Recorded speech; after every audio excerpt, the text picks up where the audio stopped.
Wishing everybody the happiest of Thursday evenings. 5 feet in the studio. Very blank screen for you tonight. Sorry, that's entirely my fault. No fault of Duggan and Steve. They weren't even given anything to prep a fancy background this time round. But I decided, and obviously it was planned, when you've got someone with that much creativity just coming out of their pores as my co-commentator tonight, we don't need flashy gimmicks on the screen. So with that being said, let me say good evening to Mr. Tato Mourinho. Good evening, everybody. A massive exaggeration there, but thank you very much, Fifey. Super League, come on, Super League! I have to say, there have been very few co-commentators in recent memory who have come on the pre-show chat with as much verve and vigour as you have this evening. You are bouncing off the walls. You're so happy at the moment. The new job, the good run with Ledisford, everything's all falling into place for Tato at the moment. It is at the moment, mate, yeah. Really enjoying it, yeah. Got a nice cold beer in front of me as well. Birthday last week and that, so, yeah. But Bring it on. Belated happy birthday. Cheers again. Indeed. I'll just keep bringing it up. And, even I'm celebrating. I do have a bottle of water prepared, but I've gone for the big stuff tonight, Caribbean Crush. Levi Roots quality stuff. Get your thoughts in the chat, people, about Levi Roots and his Caribbean Crush drink. As usual, let's do a quick debrief, as it were, on where the land lies. So before balls kick tonight, you find yourself fourth in the table. You've scored a fair amount of goals in those 8 games, 13, conceded 10, probably a couple too many for your liking, and you're one of a cluster of teams there on 13 points. But not a bad start by anyone's standards. No, decent start. Took me a couple of games to get used to my squad, and I knew they were world class, and I brought in the rest of them. But as you can see, they were pretty. I conceded a lot in the first couple of games, and Dye was unavailable, and I was just moving around my formation. And considering that the last 5 games, I only conceded 1 goal, 1 4. And most of my goals were conceded in those opening 3 games, and that Haggis Hunters one where Taibbi got himself a 2. So, continuing my standard every year of starting pretty well, and the dip will probably arrive in 2 or 3 games, and that will last till the end of the season. Well, let's not lose that confidence too early. It's also nice. I think I was discussing it off air on would it have been Sunday, possibly with Duggan. I think I said, although you've got Fulchester and Devils in particular still very much up there, seeing yourself making a good start. Haggis obviously top of the table, Loco back in amongst it as well. Obviously the revived Dragons are marching away up the table. Alf's had a decent start as well. It's nice to see different names in the mix again, although overall I don't necessarily.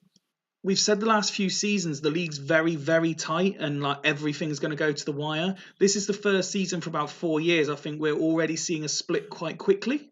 But it's still very exciting because it's new names in amongst it. Yeah. I think the league does seem fairly more split than normal. I think that's possibly largely to do with Ian, because they've just struggled to get any points on the board. So everyone else seems to have, if you've put a couple of wins together, you really are flying up the table. I couldn't predict the top 6. I'm glad to see those new names in there, but I think it was probably expected with all the transfers that were made. People took a gamble, certainly Burn did, and Slots and Devils switching managers. It's sort of a last. Sort of a laugh. Everyone's sort of having not a laugh. It's a serious business fight, but everyone just sort of took a gamble for the last season for a redraft, an expected redraft, and just hope for the best. So it's exciting. It's good. Finding it really fun. Many have tried, but most have failed to earn that elusive star on that chest. You mentioned about Devils and Sloth swapping managers. Obviously, you and Alf swapped as well for this year. Is there like a friendly rivalry that you want to make sure you finish ahead of Asta? You want to make sure he doesn't finish ahead of you, or are you just kind of left Asta behind now? I'm not bothered, to be honest, mate. I'm not bothered. I did the deals with him that I wanted to do. I got rid of some players that I didn't want. He he was desperate to have them there. I wanted the lads that I'd signed up for Astor. He's doing very well with the team that he's got. I'll be surprised if he continues it throughout, just because I know that the squad is quite threadbare. But he's doing a very, very good job. So no, I'm not bothered what he does. It's his team, Astor Athletic. At the end of the day, it's his club. So no. Just have a quick hello in the chat. Dimble, Greavesy, Ian. Yes, we agreed off air that your game would go first. Obviously, Mr. Piers is with me. Steve's there. Alf, Duggan. Good evening, Mr. Megahorse. And I've already said hello to Steve there. Good evening, everyone. And if you are quietly in the background as well, not putting anything in the chat yet, good evening to you as well. So Ghost Games permitting, Leadersford Churchtown will be last. You're used to being last, so that'll be no great shake to you. And not this season. No, not this season at all. But we will go with Haggis versus Loco first. Yeah, get the weird homoerotic derby out of the way. Indeed. Let's have a look at the away side first. It's the same tactic as last time out. Casano, you might recall, was playing at right wing back last time. He's moved into a more familiar position. Tudor moves from centre back to right wing back, allowing Martin Lurson to return to the side. Yeah, expected formation. He's going to stick with this one, isn't he? This is his favourite formation. He can move anybody really around wherever he likes. Casano at right wing back was far too adventurous for him. That's the sort of thing that I like doing, and a couple others have tried as well with Mackay in the past and whatnot. But it's too exciting that for Greavesy. Like I think I wrote it in the chat last week. I was chatting to him pre-season. He was sending me his team. He was saying, "What do you think to this?" And I said, "To be honest, mate, it looks absolutely awful." He sold all his decent players. He bought even more defensive ones in. He sacrificed any quality at AMC just to get a DMC at centre mid. He's solidified it. And I said to him, mate, everything's around Montella there. And he said he knows. He's happy having that. That was his choice, and it's absolutely working. So yeah, love it. Love the way he approaches the game. There's the proof in the pudding, as they say. Montella, main man, scoring the 2 goals in victory last time out against Churchtown. As for the current league leaders then, Reed remains injured. It's an unchanged 11, so we keep this very big, very in form sort of back four, if you include the goalkeeper. Midfield continues to impress, especially Mendieta and Cole in the centre. Del Piero's really starting to up his game in terms of numbers. And Casas continues to be the perfect foil for Viduka. That one or the other tends to be quite quiet in a game, but as a pair, you can't argue with what they've achieved so far. Yeah, no, I love this formation. I play this one very regularly in home saves. In home saves, I never do wing backs. I'm always, 2 wingers and 1 defensive mid where I can. And I'm delighted that he's doing it in the Super League. I'm delighted that he's scoring loads of goals with it. I think it's good for the league to see this formation. I don't think Casas is any good, or Casas. I don't rate him at all. I don't think he'll score any more than 8 goals this season. I think he's playing well, but I don't rate him. They're in form massively. I'm sure he's scored 2 in one game, so he could potentially be on 1 in 7. So I don't rate him, but you ain't going to change it. The whole squad in general. I'm right behind Ian. Okay, thankfully no ghost game here. So first game of the evening, Mr. Pierce. Let me ask you for a score prediction, please. Stop calling me that. Weird. This could be anything really, couldn't it? I'm going to go, this is yin and yang at the moment, 20 goals scored compared to Boston. I'll go 2-0 Hunters. 2-0 to Hunters is the prediction. Well, that's already out the way because Montella has opened the scoring in 2 minutes for the away side. Casano going close there as well. Are the league leaders in for a bit of a shock here tonight at home as well at Tatty Field? Offside and another offside by Casas. So we approach half time. Haggis desperately trying to look for this equaliser. There's Viduka and Tudor both missing the target. Viduka again, but he fails with another opportunity. And there's the half-time whistle. We have had some predictions through while that was going. Alpha and Duggan both going 1-1. Steve Wright saying 2-1 away. Excuse me, and welcome back, Josh. His 2-2 prediction. Well, it's 1 at half time, and I'm sure we've definitely seen more than 2 opportunities by each side there, but maybe they were just long balls from distance that looked like shots, perhaps. Not a great advert, but Loco doing what Loco do.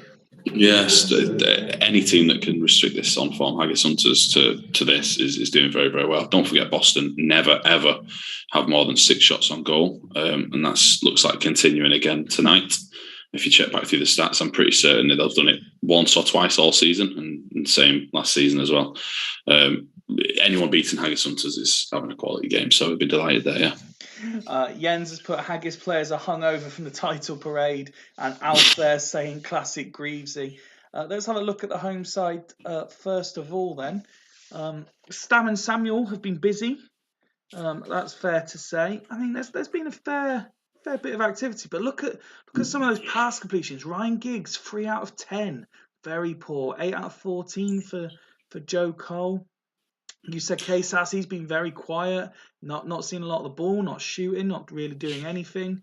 Viduka struggling for service. By the looks of it, Giggs possibly swinging plenty of crosses in towards Viduka, who's not winning them, or they're getting cut out. That might contribute to his low pass completion rate. Pretty weak, and Duff looks like he's been doing a lot of defending as well there. Headers won, not so much the tackles, but headers won there. I would consider that defensive work for him. Duggan pointing out Casillas is 5 there, as Ian says Samba for Casas. Yeah, I would be doing that. Definitely. I think it's just a case of rolling for Haggis and hoping they start clicking. It's hard to beat Boston when they're in this mood. There's not really much you can do. Well, I mean, ratings-wise, it's pretty average from Loco. Average from both teams, mate. To be honest, they've not done anything. So. Yeah. Rob's in the chat and said the collapse is on, and I'm all here for it. I think the league needs the collapse really to tighten it back up again, to get it nice and close, because I'm not having the Haggis running away with it. Greaves, did I mention Greavesy said he doesn't need 6 No, shots? he doesn't. No, it's not criticism, Greavesy, at all. Not a criticism in the slightest. I just find it interesting. I love the stats, and I seem to notice all the time that you don't get more than 6 shots on goal and you still manage to win. I think it's great. Steve Wright saying that Alan Smith absolutely should be coming on, not Samba. Yeah, agreed there. Greavesy keeping it as is. So we'll go to the tactic break on 60 with just the one change between the two sides and see how that affects things. And there is the equaliser from Cole from distance, it seems. Levels things up. And now Viduka coming forward. And that goal's really spurned on the home side. They're really going for it, trying to take the lead now. Complete the turnaround. Yeah, all Haggis. It's all Haggis as we reach the hour mark. Mendieta denied space, and we come to the break. Again, as I like to do when people have made their first appearance of the season, are you a fan of this tactic break in the second half? Yeah, definitely. There's no reason why it shouldn't happen. It's done quickly. If you're on chat, if they're not on chat, you get on with it and move on. Yeah, I like it a lot. Makes sense. And if you were Haggis at this point on top, would you be leaving it as things are? No, I'd be changing once. I think they may as well push for the win, because they've not really got anything to lose, to be quite honest, because they've got a bit of a gap and they're on a roll. If they can keep the roll going, it's more important than dropping the 1 point or whatever it might be if they lose. Well, for me. Speaking of roll, Ian has said roll, please. So no changes there. As for Greavesy, was leading. He's now seen his side under a bit of pressure. Can we expect to see Taneto or Sanyol coming on to try and shore things up, or might he risk Paul Scholes as his only attack-minded change? Yeah, I would possibly be putting Scholes on for one of the other useless AMCs that he's got, but I don't know what the ratings are because you never click on them. So they come up straight away before I even do. Yeah, but I can't see them now, can I? Right, I'd be bringing Del Vecchio off pretty quickly for Scholes just to see if he can create that last bit of magic for Montella, but. Oh, he's done similar. Del Vecchio up top. Scholes on Move to centre. With Aaron. Jeez, he's going 2 up front. He is going 2 up front. So there we go. Let's see how that affects things. Interesting. Did not expect that from Greavesy. Is that 2 attacking again? Yeah, he wants to get more than 6, I think. We've reached 71. We'll slow the commentary down as this game's still very much in the balance. Loco certainly started playing their way back into it. Van Bommel now picking up a yellow card, however. Giggs comes forward, goes out of play. Duff with the throw-in. Now Del Piero. Mendy The draw here. A lot of these Haggis midfielders are shooting on sight, it seems. That's going to restrict Viduka's opportunities. Montella's going on a dribble because Cias manages to get hold of the ball. Into the final 10 minutes now. Viduka flicks it on and Del Piero to Samba, only in the Super League. Would you see Del Piero to Samba? And Samba has picked up a knock. So for me, Bruno and swap Del Piero. Del Piero's going to go up and Bruno into AM. Hopefully we should start to see some Alan Smith coming in a bit more because he's criminally underused, that lad. Especially season 5, wherever we are. In the next couple of games. I'll prepare that ready for Ian to say yes. That'll be that. Unless, of course, Ian wants to... Yeah, he's done it. Yeah. Jeremy's again on a 9. Probably got 400 tackles.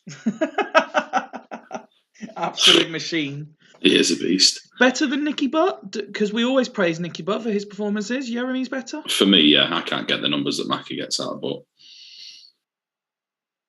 And now in the 89th minute, Viduka misses the target from close range header. And there's the final whistle. I'm happy with the result, but Steve, they're not going to kiss your yet. Earlier comment, if there's a window, he wants Alan Smith. Okay. I was trying to work out what he was on about. Yeah, okay. Yeah, he's good. Haggis certainly the better side if you base it on chances created in that second half, although very wasteful. Very wasteful, yeah, but you get that with Boston. A lot of those will be from distance, like you were saying. They've got so many defensive midfielders playing on the back, then you're going to have to take shots from distance. Mm-hmm. 4 from Boston, obviously. Keeping up the record. Both managers being quite respectful in their post-match comments, whereas Alf goes straight in with got correct result. You'll be top of the league. You're top of Swanee's league, then, won't you, Alf? Jeremy's picks up man of the match despite his rating dropping from a 9 to an 8 in those final 10 minutes. Casillas managed to get his up to a 6. You can understand why he's got man of the match. I mean, very high pass completion rate and won just about every tackle and did a fair amount in the air as well. Yeah, solid all the way through there. Solid. Same with Samuel as well. It could have been either one of them. Samuel's possibly can be a bit fed up that he's not won it there, but solid, but Boston can shut you down going forward, and Haggis have been at their best playing against teams that are a bit more open or they've had a man sent off. Lurson came back into the side and rated a 5, which isn't ideal at all. But then you've also got Del Vecchio was the one that got left on the pitch. He's had a quiet and largely ineffective game. Tudor not playing as well at right wing back, but then maybe that's because he was up against Giggs, I suppose, who's been in form. Van Bommel not dictating the tempo in midfield as much as Greasy perhaps would have liked. But they've got a point away at the current league leaders, and that could prove vital. Yeah, I think you don't put Van Bommel in the middle to dictate tempo for me. I think he's there to be more of a defensive centre mid, personally. I never really see him dominating games from centre mid. He's just more of a solid Greavesy type player. As discussed, Del Vecchio for me, he's got lovely stats. He can play anywhere on the pitch, so Greavesy says, but he's crap. He doesn't do anything. But again, it's not criticism what Greavesy does because he knows what they're like. He knows what they can do. He's just centres everything around Montella, and he's probably the only team so far this season to get a draw away at Haggis. So all power to him, yeah. The Greasy train continues. Indeed. Match number 2 sees Hodges Sloths entertain Macca's Fulchester, your local neighbours.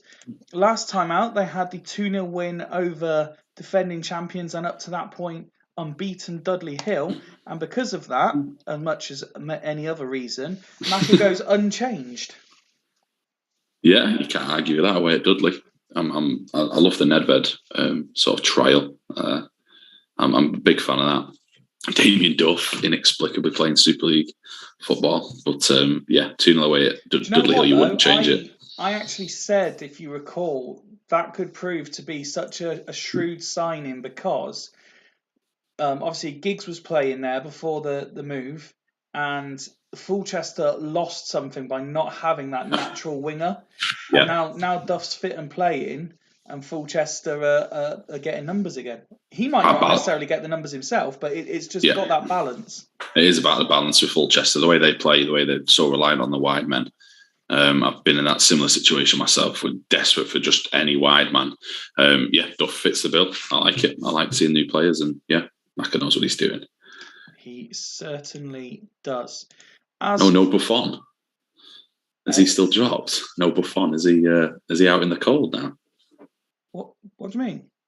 He wasn't playing. Molina's in. Is that the same as last game? Sorry, Oh man, you made me think I'd done something completely wrong there. Oh, sorry, 5 feet. Yeah, no.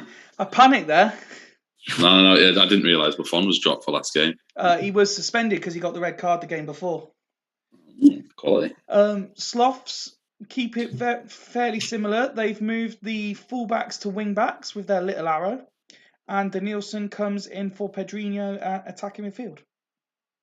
Yeah, I like the look of the setup. It's a sort of formation that should work on the game, but I can never get it working. Not enough arrows, for my liking.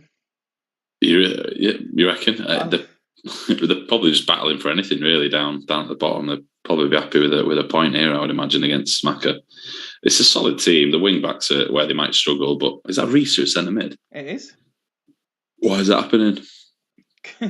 He's been playing there for a fair few games. I say fair. He's doing well. Yeah, he's doing well. Good player. Signed for 50k in the auction. He's not a centre mid, is he? I like it though. I like, again, new player in a new position. Yeah, bring it on. Fulchester 6-0, yeah. A fair few, a couple of absentees. Obviously, Simeone's still out, Amoroso's out, Rakoba's out. Tolly continues to partner Pizarro, and he's the one this season with the very large shots on target percentage. Wow, that's class. So, are you sticking with your 6-0 prediction there? Are you? No, I'll go 4-0. 4-0 Fulchester. Quick chat in See, I have actually managed in real life. I'm not really. I don't know if I brought it to this sort of corner of the world yet, but I have actually managed in real life. I was manager of the RMI. So thank you. Delvecchio's a heading machine.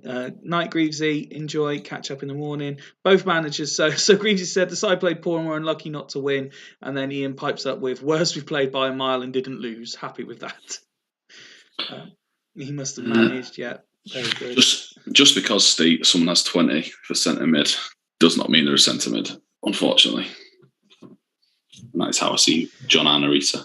Alf's predicting another 1-1. Rob's saying 2-1 to Sloths. As is Josh. No wonder they went bust.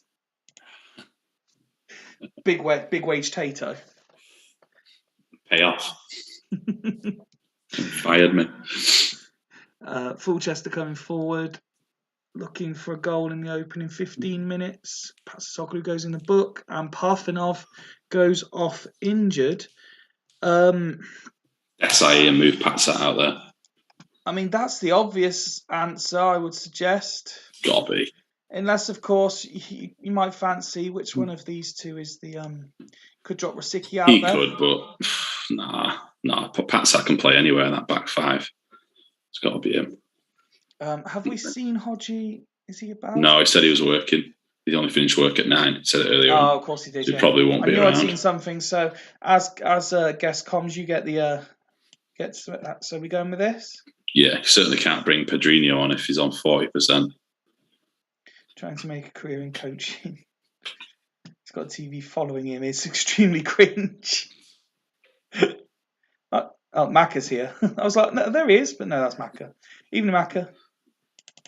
Let's carry on. 40 minutes on the clock. Parfenov's injury shaking things up for Sloths. And here come Fulchester again, but a fairly strong defensive display thus far by Sloths. You suggested they'd be happy with a point. Yeah, I think they probably would be. Yellow card for Desai. Risa coming forward. He's having a stormer. Kids crying, says Macca. And we get to half time, still 0-0. Fulchester have created more, but Sloths have worked extremely hard, I think it's fair to say. Yeah, they see him in the game, Sloths, from the text. They don't seem to be getting out battered, so yeah. No, absolutely not. Just a quick look at the home side for you to pass judgment, and it's the attacking players that it just looks rank, doesn't it? Yeah, Pizarro's not getting much service there, but with that formation and no, like you say, no forward arrows, and maybe they've got forward runs, but he seems fairly lonely in his little two up front there, if that can be possible. As for Maka, might be slightly frustrated not to be ahead. The key men, you've got Beckham seeing plenty of the ball, Van der Vaart seeing a fair bit as well. But again, you look at the attacking players, not really seeing a lot, and that tells you that the Sloth's defensive action has been decent. Yeah, not getting anything at all either, really. I think when you've got Gattuso at centre mid again, he's more of a tackler, not particularly a creative player. And Van der Vaart is terrible, as we all know. So you're relying on those wide men to give them the service, and it doesn't look like they are doing it at the moment. Nedved might be swapped here if it was me, but don't know if Maka can. Yeah, there we go. He's just made a formation change anyway, at least. That's a good idea, Maka. The arrow up. Yeah, good shout. I like that. Very haggis, that, isn't it? Well, if you can't beat them, join them, as they say. Campbell, the trendsetter, who'd have thought that? And there is Nedved. Fucking hell. And this is why Mac has paid the big money, and it goes from bad to worse as the substitute that Tato Mourinho brought on has been sent off. And it's all gone wrong in quick style fashion. You'd be putting past that centre Rosicky out wide, wouldn't you? Not necessarily. I might be more inclined to go a bit like that. Yeah, why not? Reset them. Is he defensive mid? It still gives them the balance then. Yeah. And the intent to go forward. Yeah. I wouldn't be having John Arisa in the most important position on the game, but. So you would go. I would put. but it's up to you, man. I don't want to. You would go more like this, and maybe do the other changes as well. Yeah. What, Antoli? Yeah, like you did. Yeah, I would. Okay. I think that's better.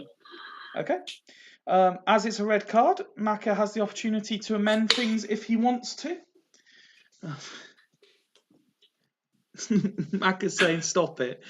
Not messing around with the Sloth's tactics." Would you like to change anything?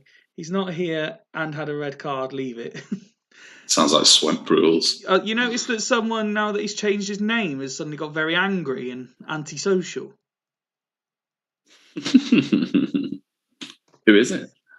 Well, some would say that he was a different animal. It's definitely Wolfie. Van der Vaart for Duff and Van der Laan. What? Oh. Swap him over. Put Van der Vaart out wide.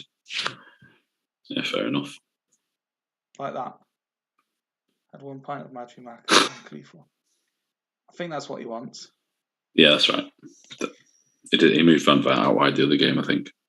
So we continue with Fulchester, a man and a goal up, looking to really assert their dominance now. And Nedved makes it 2-0. He's been ruled out for offside. As we approach the hour mark.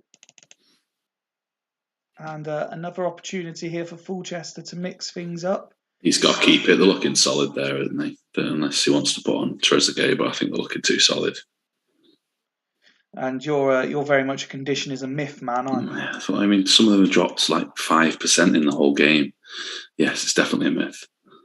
As is. So we continue with the score 1-0 to the away side. They have also had a goal disallowed, remember. If they get another away win to 0, that's a quality last couple of games for Fulchester. And they'd be really, really starting to tick over now. And there's 2.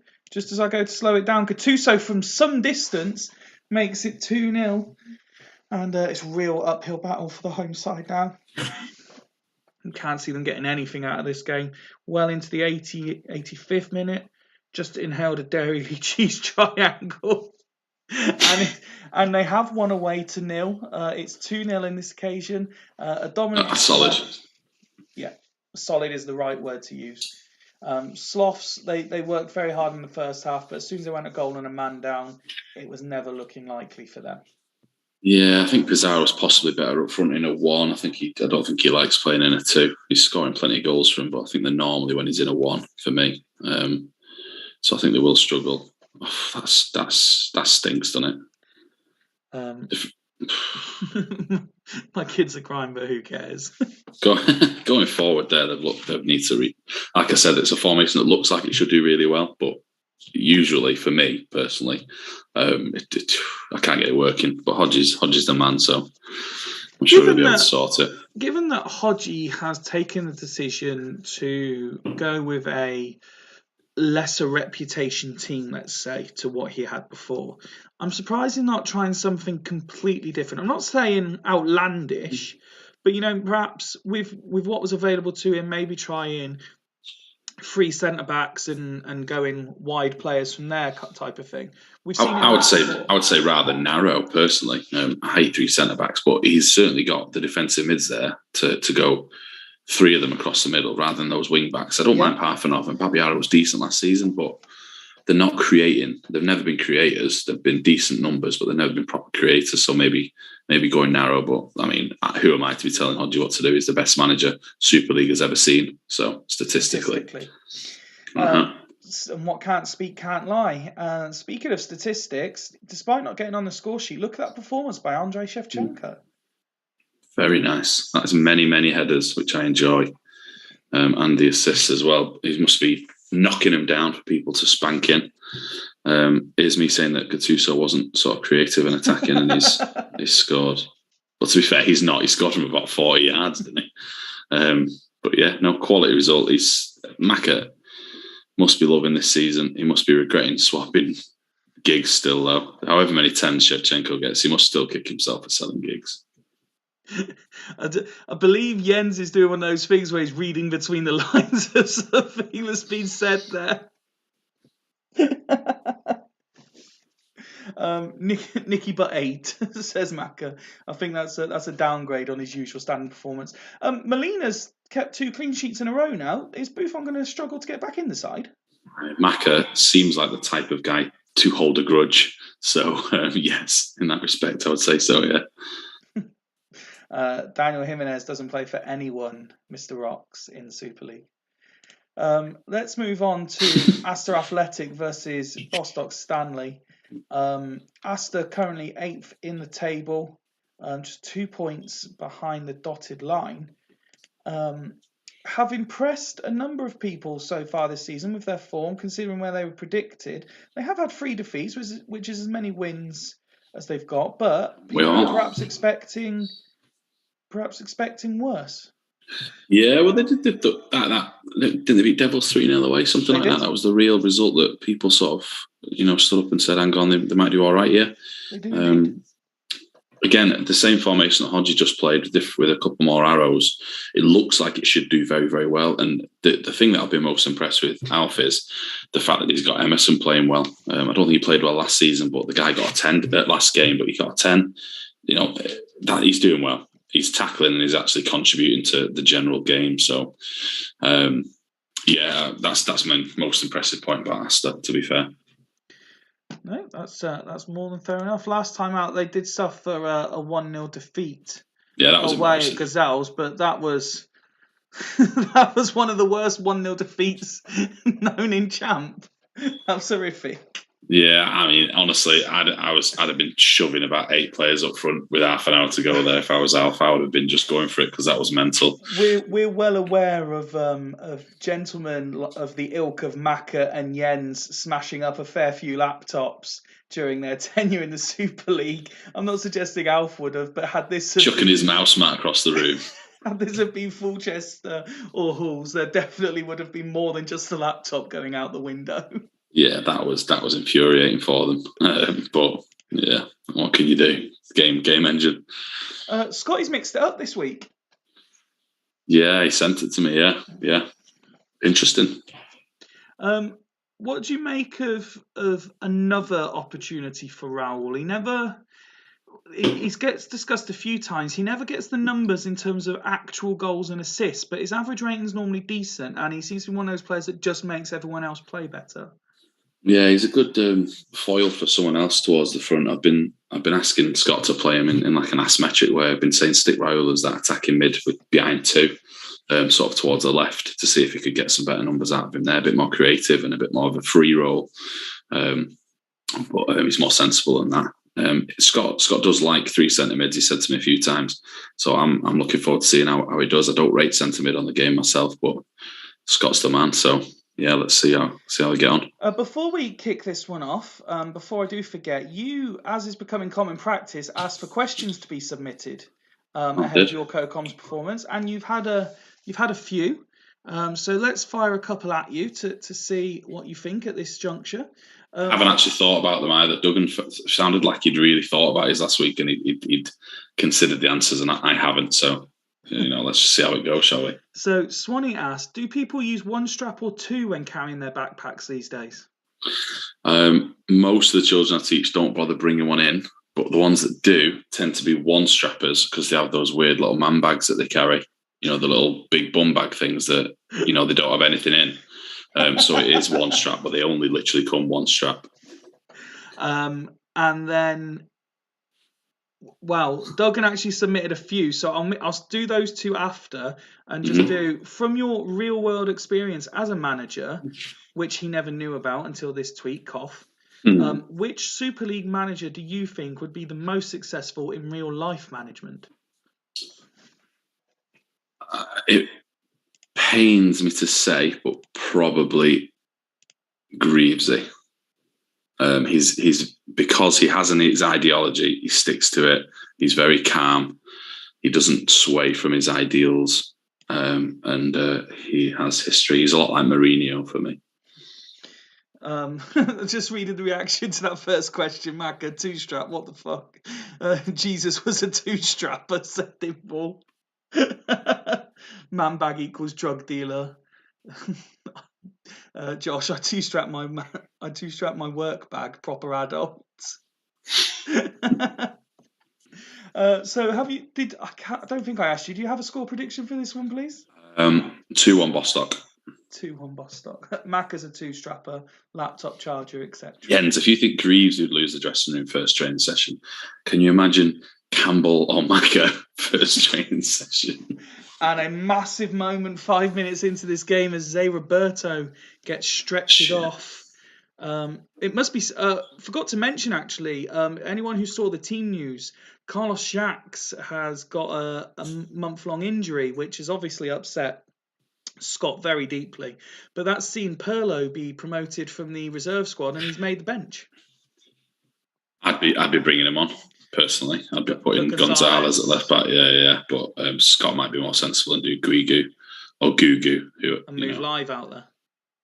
No, can't Guigu play all across the way? He can. It's just he would more generally play central, I think. Yeah, he's doing Pirlo. First, the team would run 14 benches.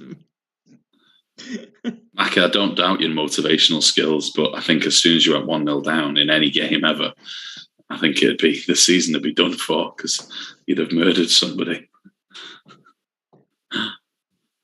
Pirlo coming on there. Mac would be a great manager, says Jens. Yeah, hairdryer every game, I agree, but sometimes you don't need that, Jens. You need a calm word. I'm sure Mac is capable of a calm word when needed. Yeah, he is. I'm sure he is. 28 minutes on the clock as Asta hit the bar.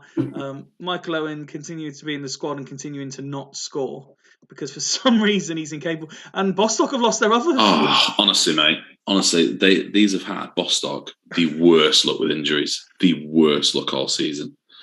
Lythe was out for ages, wasn't he? Welsh was out for ages. Jacques was. And now they've got Jacques, Cafu and Zeraberto all out. Fucking hell. I mean, Guigu's obviously answered this time, but would you perhaps put him centre and put Welsh out on the right? No, he plays Welsh central because of his passing, his massive creativity and passing. It's like uncapped. It's about 35. So I'd be putting Guigu there. Dimble's pretty sure his spreadsheets would impress the dressing room. Fucking general size would, to be fair. Intimidating bastard. Mac is called Manchester Oslo now for a reason. So we just go straight Guigu change there then. 38 minutes on the clock. That is like the worst That's first the worst 39 looking, minutes. that's the worst looking thing ever, isn't it? Yeah. Oh, that's his main guy. You can see what's coming now. I don't want to jinx it, but there's a third injury coming, and then the goalkeeper gets sent off. Oh, hopefully. Just because it'd be funny, no offense, Scott. Stops. Keeps trying to change the tactic. Right, we've got to half time. Bostock only the one shot on goal, mainly because they spent half the most of the half being injured. Astor have created a couple more chances, but not many more, and equally only just one on target.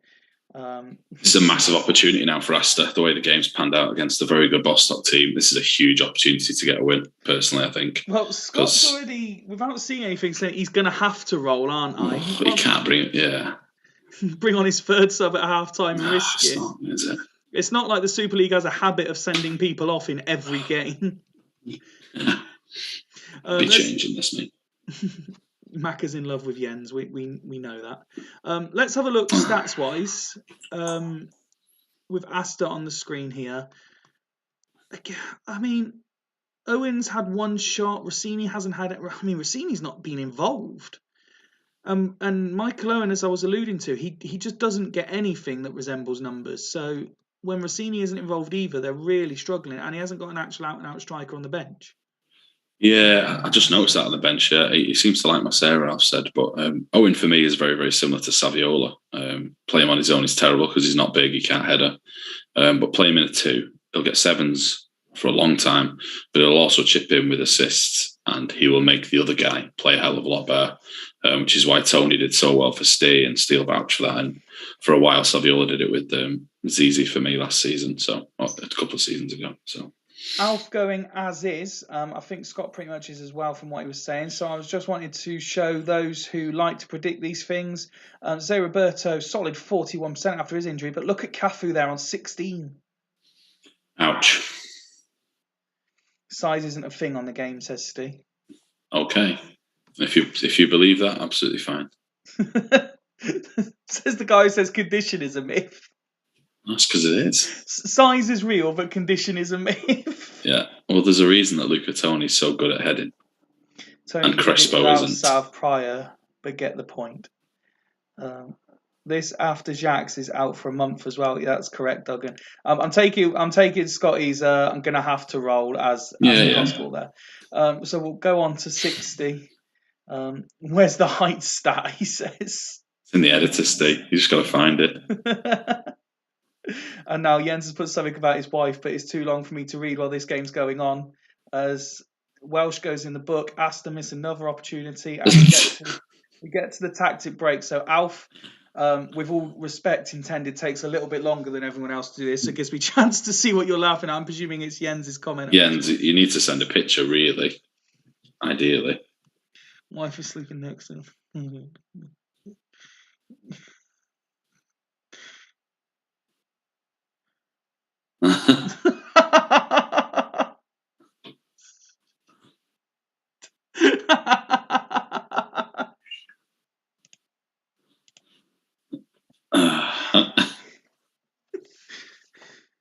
Now Scott's making changes. Jump across to him while Alf's sort of getting the typewriter out. Oh my god, between Jens and Duggan, fucking stop it. They're trying to clear the chat so his wife doesn't read it. I could do 2 Scott's changes. Right, Scott's change before I lose it. Vieri for Guigu. The subs being subbed. I fucking hate doing that.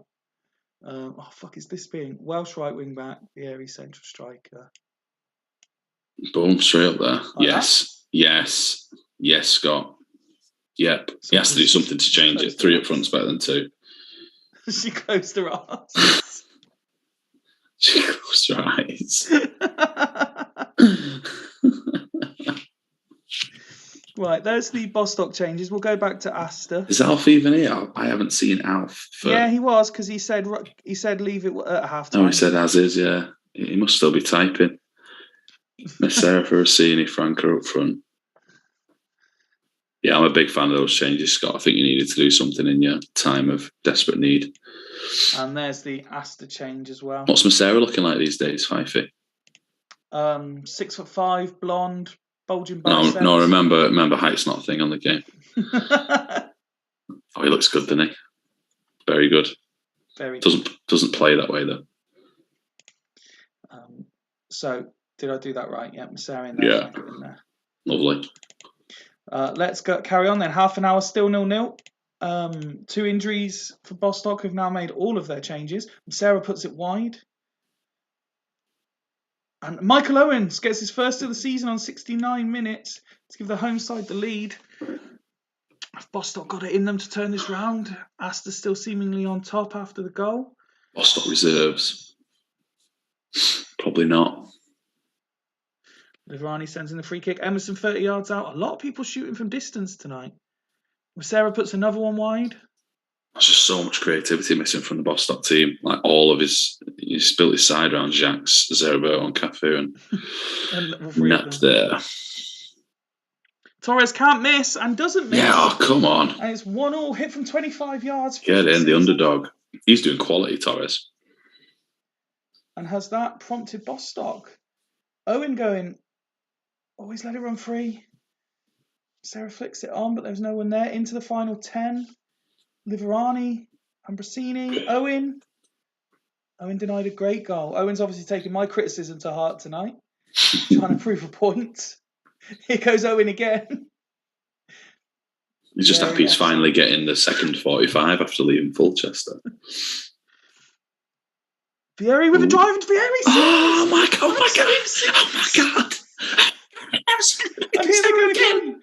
Oh, Ambrosini. Oh, you know, Scott's going to be buzzing. Franco, good save, and he's held it. This could be huge. Liverani picks it up.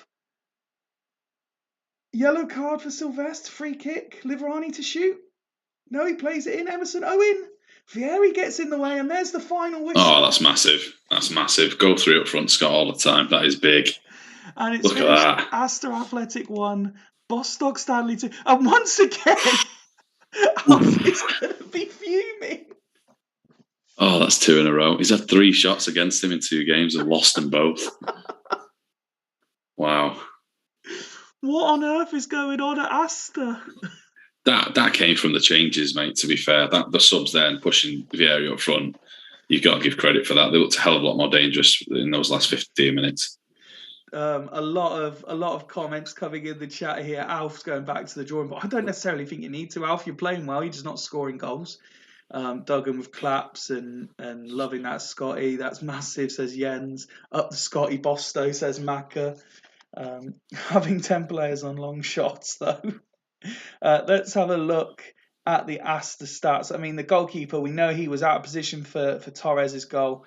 He's really cost his side there because look at that. Michael Owens performed very well. Sorin's played very well out on the left as well. Fidden putting in a decent shift, as did Franco, who had to move position. Wes Brown looked fairly solid throughout as well. And it's just the goalkeeper really has cost them there. Yeah, I reckon Alf will be dropping him, won't he? He likes to switch his keepers around, so I would imagine he's going to get rid of him for the next game. And Michael Owen's best performance in his Super League history, and Duggan said, "Oh, Duggan trying to sign him there." Let's have a look then at the heroes of Bostock Stanley. Torres picking up man of the match. Look at that performance by Aleph Poulis. Like, that's the difference. The 2 goalkeepers had completely different games. Yeah, that's class. He's coming into his own, the elephant at the back there, and if that should mean that Vieri gets a start. Raul underperforming again. Yeah, that was a quality result. Unlucky for Alf, obviously, but I think the changes did the business there. Jens is starting. He's got a big cock chant. No, wrong one. Let's try that again. Congratulations to Scott. That's a massive result for them. Commiserations, Alf, after another decent performance. Now, this will take Jens's attention away from what he's currently focusing on because it's Dragons versus Hulls. And let's have a look at the away side first. They lost 2-0 to yourself, so you got a good look at them on Sunday. This is what he's going with this time, the dusted club formation. It is a slight tweak, the same sort of personnel, just in different positions. Yeah, it's a quality 11, as we all know. I wouldn't have Candela at left wing. I think he's more of a wing back, but it really pains me to see a squad with Mido, David Collins, and Archie back not even in the squad. That hurts me a lot. When quite conceivably they could just put a nice little line there of the three of them. Yeah. He knows what he's doing, but that hurts me, considering I wanted to sign pretty much all three of them in the summer, and now they're being cast out like pieces of dog shit. So bring on the window in January. That's funny, as Jens has dusted his club ready for his buttocks.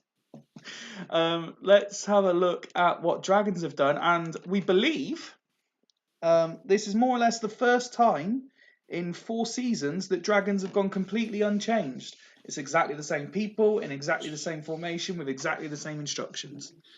Brilliant. Wouldn't change it. Done a bit of a role. He's sort of finding his little where everyone can play best. A bit like myself, and he's making the charge now, isn't he? The dangerous Dragons. So yeah, I'm predicting a win for the Dragons again. Sigalko with a brace, 3-0. Jens saying back has been shite, Collins okay, Mido shite, I concede for fun, so why not try 3 DMCs? And Scott saying he's half a boy, he's half a girl, Torres. Oh, can I finish that one off? He's half a boy, he's half a girl, Torres. I can't remember the rest of it. He wears a frock and he something else, loves the cock, sells his ass on the Albert Dock. Fernando Torres, Liverpool's number 9. There's the rest of it. Very nice. So you're sticking with a Dragons win then? 3-1. I'm going to grab a beer and it'll be 2-0 when I come back. Balmer on a brown injury. Let's not get back into this brown and orange debate. While my co-commentator has gone to get himself a beer, Dragons are firmly on top early doors in this game. Carragher's bit on the side. But Gerrard opens the scoring with his first of the season for the away side. And Hull's looked for a quick-fire double, weren't able to get it. Now Dragons coming back in looking for an equaliser. Hull's on the counter. Now Ortega for Dragons. Bishkan. And Roberts with an opportunity to double the lead. Doesn't take it. Will they get a second before half-time? Can Dragons level it up before half-time? No is the answer to both of those questions. Tato, you joined me at a good time. Dragons textually looked very much on top, but Halls take the lead in at half-time. And to their credit, very much more in the game than I thought they were. Inevitably, the guy that I said shouldn't have been there in replace of any 3 others has scored. Always the way when I'm on here. Shows how much I know. Even game looked like a decent game, to be fair. Looks like the best game of the night so far. It's not saying much, but sort of the most chances created, if you want to go off that. Absolutely. And those of us who enjoy entertaining proper football do go by how many chances they've been able to witness. So let's have a look at the halftime ratings for the home side. And for me, this is the occasion where the big players need a bit more. You look at Davids there, you look at Veron. They need a lot more from these sorts of players, don't they? Yeah, you're waiting for a bit of magic, really. But as we keep saying all season, this Dragons team can win any time. They can get 2 goals in a blink of an eye because they've got quality players really all over the pitch. I'm never sold on Veron in that actual AMC or FC position myself. But obviously, Duggan knows what he's doing. There we go. He's making a little change there. Ortega for Morientes. 2 up front. I hate Morientes. Hate him. So he'll probably score. Veron central. Yep, no problem at all, Duggan. There's that change for you. As for Jens, look at Malewski there. Yeah. That's impressive for Malewski. Even ZZ Roberts, though, he's challenging for and winning half his headers, which is actually quite good for a headering stat. So he's holding the ball up well up there as well. Absolutely. Looking also at the performances there of Rustico and Vogel, not much of the ball sort of at their feet, but again working very hard with the tackles. Rastiko's won his only aerial battle as well. You can see there that they're having to work very, very hard. Mievski, Rustico, Vogel, and Campbell. They're working very hard against that quality centre mid, attacking mid. So it's whether they can keep them quiet for the full 90, I think, is the key. Well, Jens is going as is till the tactic breaks on 65 minutes go by with nothing happening, and Halls are now playing, looking very much like they're going to get a second. Crespo's had a number of opportunities there and failed to score. Crespo again! And then the whole of the 60 minutes flies by without an opportunity to do anything. So we pause it on 70. We've got a Dragons fan in the house.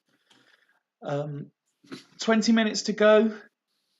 Zidane coming on, do you expect? Possibly for a bit more creativity. I'd be tempted to move Veron back and put Zidane higher, further forward. But Zidane for Bishkan maybe, drop David's back, drop Veron back, yeah. And let Zidane play in the hole? Yeah, sounds right. Likely to me, yeah. Maybe even extend the wide arrows, because it seems a little blunt at the moment. It most certainly does. Here we go. Veron for Bowyer for Zidane. Arrow on Zizou, please. It surprised me that Bowyer is the man being sacrificed here, personally. Yeah, me too, because he's got a goal in him at least, whereas Bishkan definitely hasn't. Cue a Bishkan hat-trick. Extend the arrows up one. Yeah, he has to do that. It's almost as if people listen to us. I don't listen to Duggan definitely doesn't listen to me. And if he is, please don't. As for Halls, might we finally see Song Yong Cook come on the pitch? Oh, for Contra. Yeah, possibly, yeah. Gerard, perhaps a slight fitness concern if you believe in that kind of thing. Nope, he'll finish the game on around 72, 73. Could we see Christian Tim come on, the former Churchtown player? Malewski and Davis in those crucial positions, both on yellow cards, might also be in the manager's thinking. I do really, really like the two, then the three with the two wide players. I'm a big fan of that. Certainly with the arrows going forward there, it is that sort of setup. If the chat will excuse me, is the Timmy formation, I do believe, and then with slight difference going forward. So that is such a solid sort of setup that that's 7 players there. So I can see why they're doing the business. Absolutely. Jens asking for another view of the ratings. Might be Davis for. So while we wait for Jens to confirm his change, let's go back to the questions board. Yes, mate. And the next subjects came in from Duggan. What subject should be taught in school that isn't? Oh, that would be boring everyone too much. I would suggest massively that a trade should be taught within a school from an incredibly young age. Any trade, whatever trade, there should be trade schools open, because you can tell by the age of about 6 or 7 whether someone's going to use academia for their career when they're a grown up, and you can tell when people can't they can't handle academia. So I would be giving them a trade from a very early age. If they can plaster, then they will earn a fortune when they're older, for example.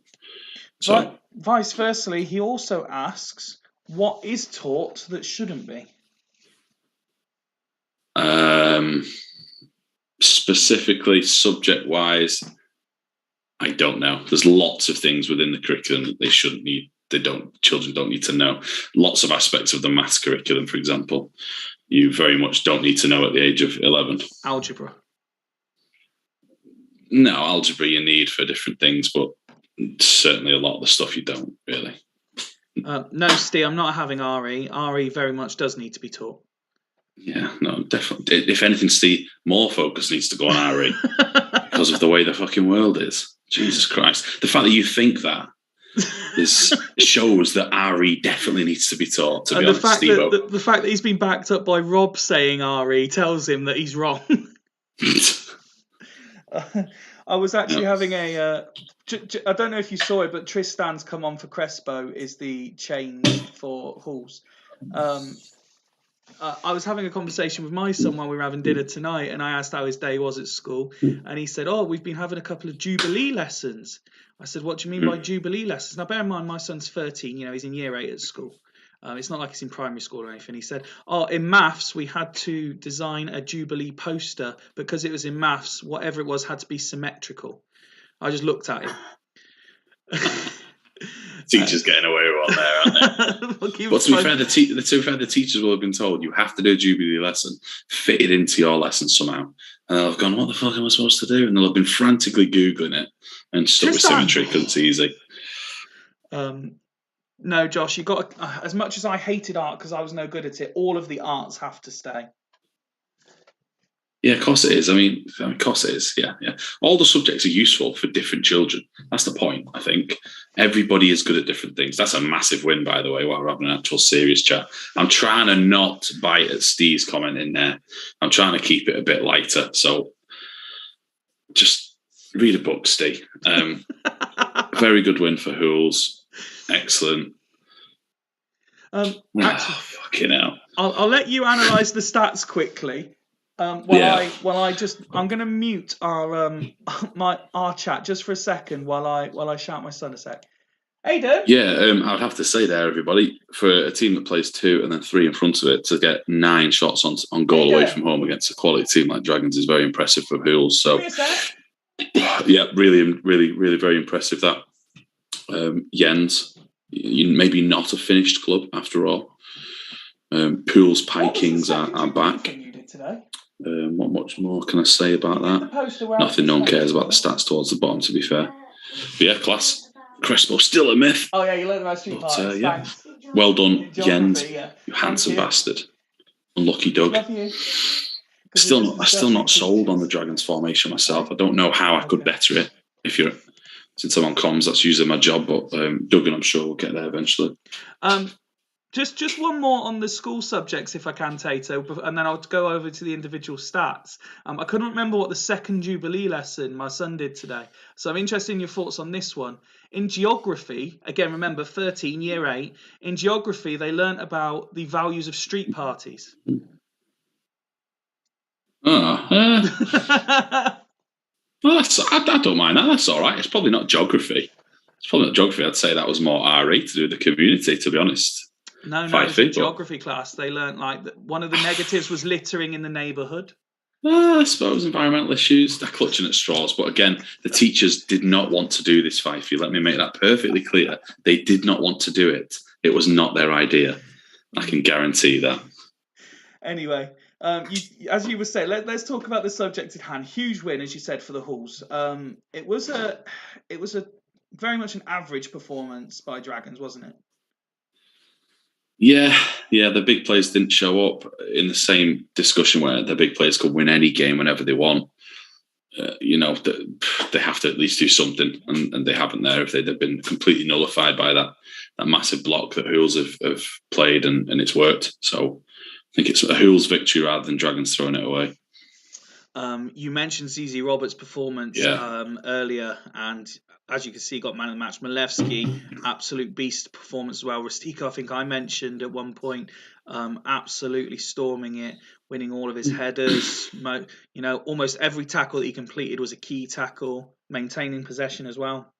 Yeah, with heading stats there, like if he's getting 9 headers and 4 of them are won, it doesn't sound great because he's lost more than half, but to win 4 headers in that attacking position is very, very useful on the game, and it's better than it sounds.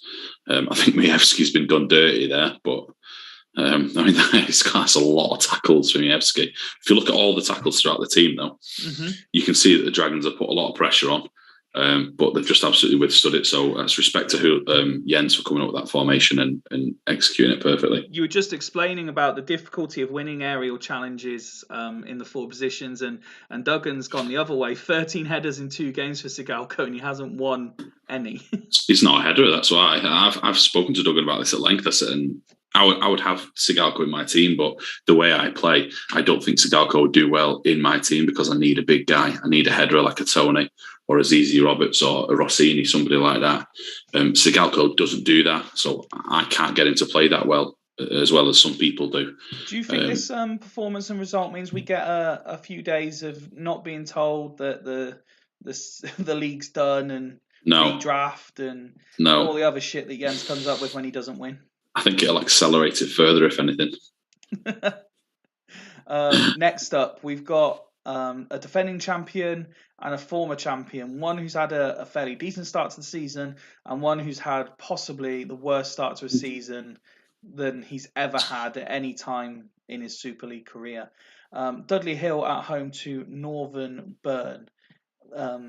Steve has mixed it up for this fixture, and he's actually gone narrow. You were alluding to narrow earlier. He's gone with it. Alex, Adolfo and Royzer in support of Tony. D'Alessandro on his own in centre midfield. And then the more familiar names of Kaladze, Addo and Zanetti in front of Ferdinand and Thuram. Yeah, he's sort of been all right this season. Obviously, he's doing very well, but his team is very good. So I'd expect him to do well, whatever he puts out, really. But I'm not surprised he's changed it up. They have been fairly quiet and, if he doesn't mind me saying so, quite dull. And I think he has admitted that himself this season. Whereas last season, Dudley Hill was scoring plenty and still looks solid. So he's mixing it up on stream here, but in the chat, he's certainly nailing his colours to the mast. I've read it, Steve. I've noted it. I'm ignoring it. We can come back to it at a later time if you want to chat personally about it, Steve.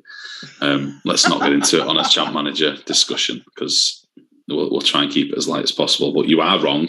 You have no idea how RE is taught in schools. Neither does. I'm assuming it was Rob. Yes, it was Rob.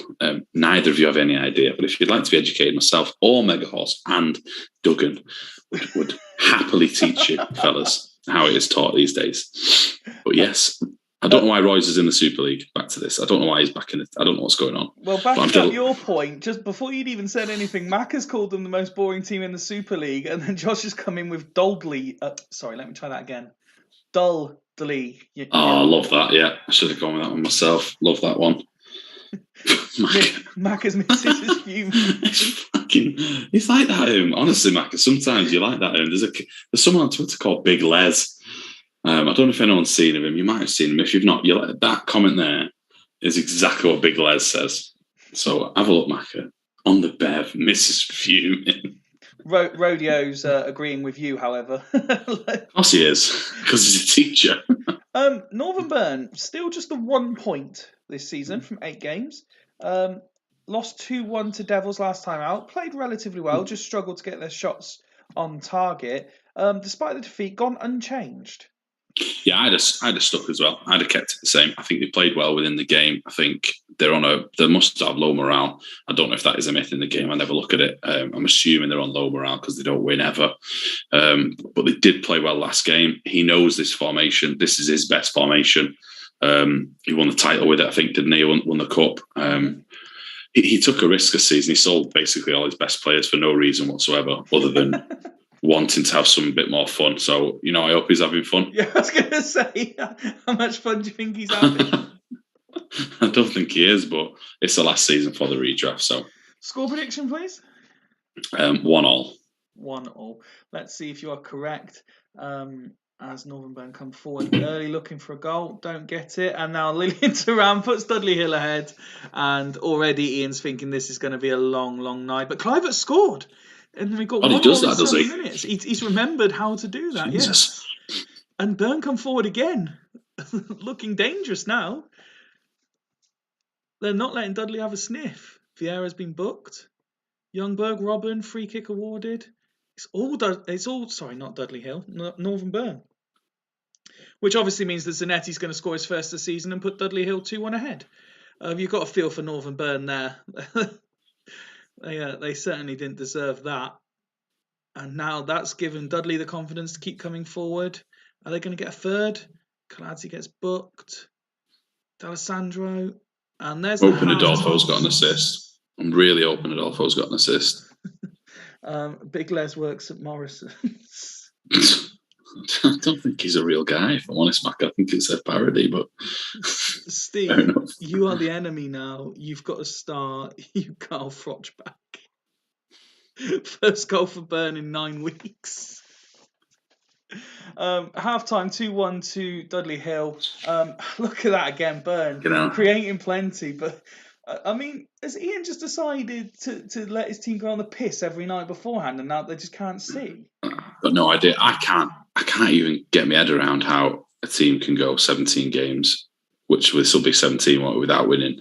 80, because even this will be 80. Because he had the joint record, then beat the record on Sunday, and so now this is 17, and if he fails this, it'll be 80. I feel like law of averages and the opponent getting like a man sent off or injuries or anything like. I think it's unfathomable how they've gone this long. It really is. But Ian's blaming the guy in the background. Oh Jesus, which one? That is creepy.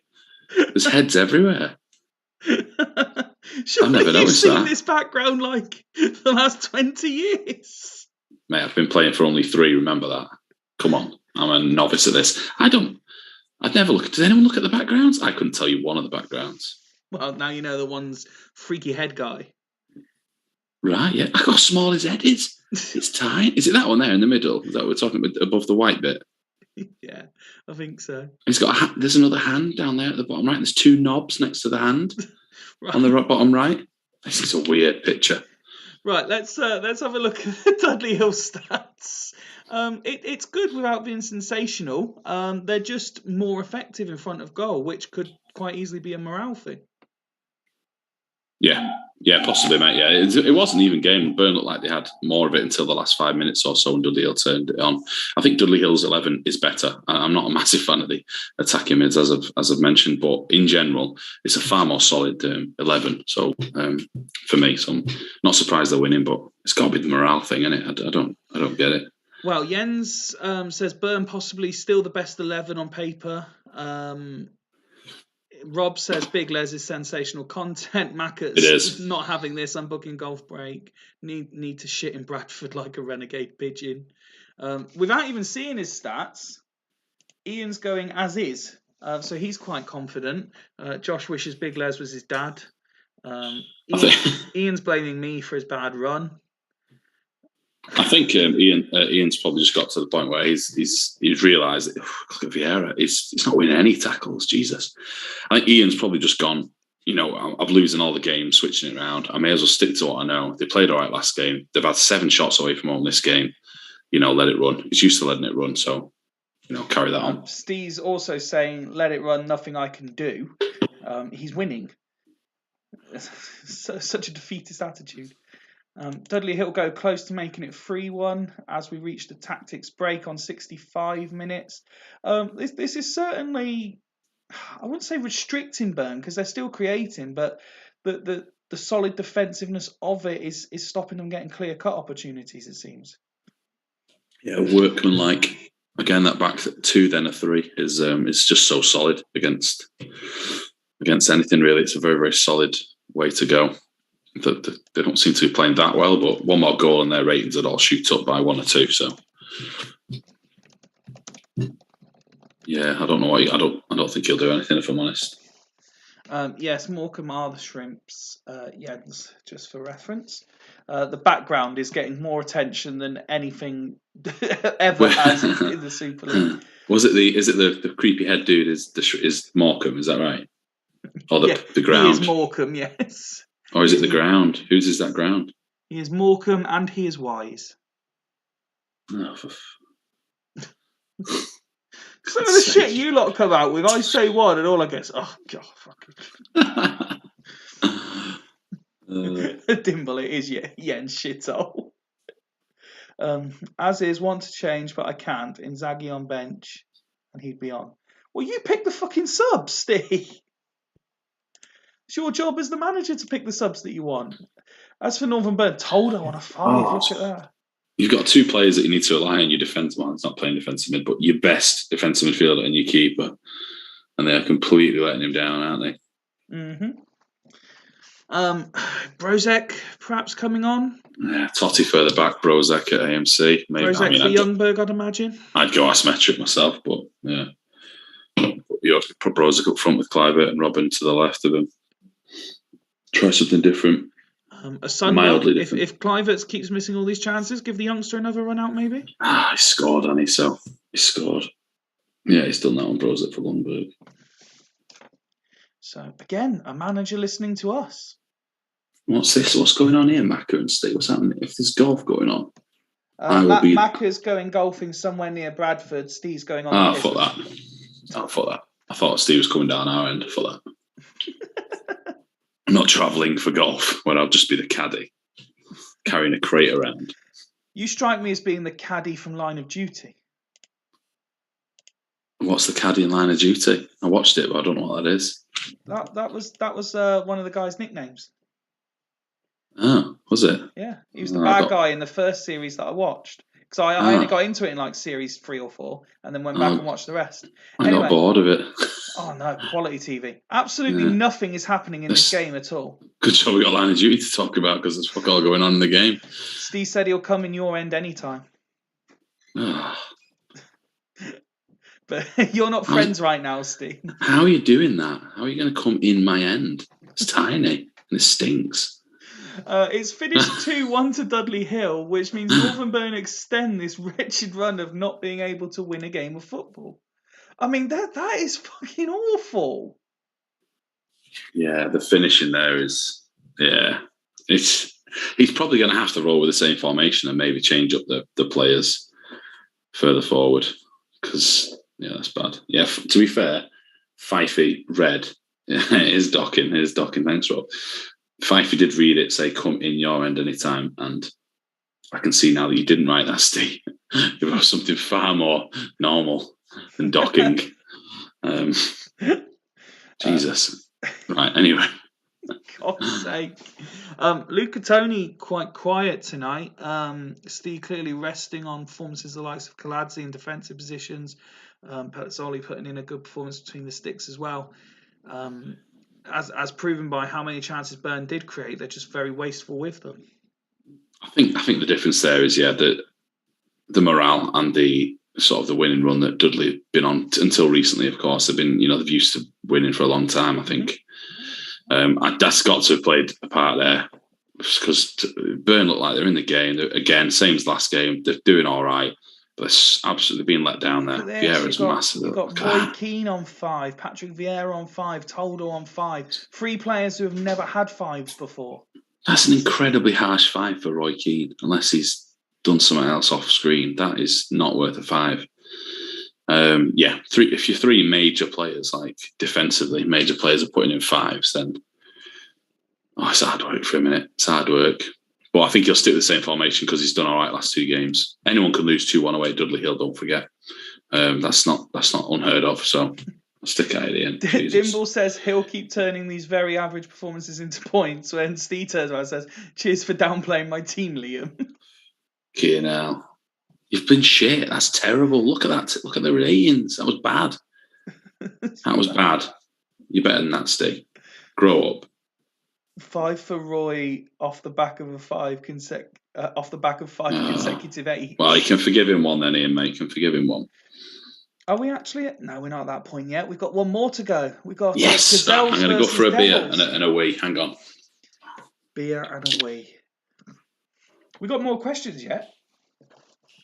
I will have a quick look at the team news for Devils. One change.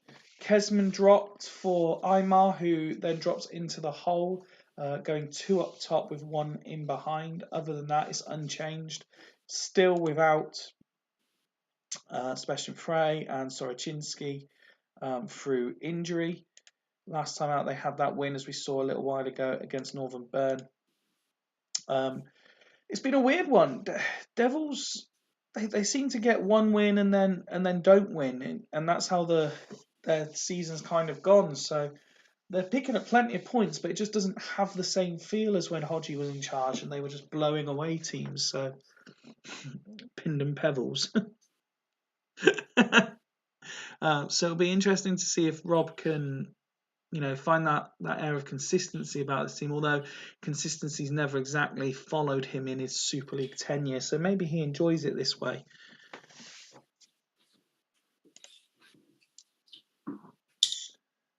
Welcome back. What did I miss, lads? Go on, hit me with it. I just went through the team news. Basically, Imar's come in for Kesman and dropped into the hole. Yeah, fair enough then. Yeah, not much more to say. I'd like an extra arrow there just to make it a bit more symmetrical. Just more arrows is cool. As for the Gazelles, very similar to what they did last time out. Couple of tactical tweaks, but personnel-wise, the only change: Hersey drops to the bench and Pinardi comes in at left wing. Yeah, because they did really, really well last game, so I can see why they've stuck to the same formation. they really performed well. They got the win. That was the critical stat. Yeah, Jesus. Again, the 2 and the 3 is fine, but yeah, I'd have been changing that because that was god awful. Ian would like to drop his entire team into the hole. Everyone's talking about each other's holes. It's one of the occasions where we get the Sexy Devils away kit that I'm modelling this evening. Oh, mate, you look like a model actually as well with that facial hair. It's looking perfectly kempt, is that, mate? Very paint by numbers kind of. Absolute Martin going on there. Can have a chance here. Score prediction, please.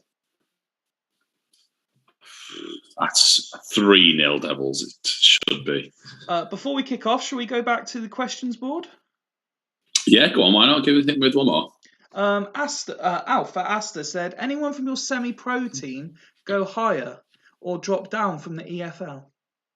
Not as high as the ones that Alf knows, obviously. I've got a lad, Jack Kenny. He's currently playing the Welsh top division for Flint. He's did very well in Wales. Apart from that, I've got a lad at Northwich, Victoria. But that's it. No one in the league. No one dropped down either. We had a couple of people who came and played for us for a bit, but no, it was below their level where we were at after all the money went missing. So no, the couple lads should have done better than they did, but they were from Lee. They didn't care enough. So yeah, those two probably the best ones: Jack Kenny and Chad White. Fair enough. We kick off the penultimate game of the evening. Devils have started very quickly. Steve drinking tonight? Are you drinking tonight, Steve? You're very aggressive. Drinking. I've never known Steve not to be drinking.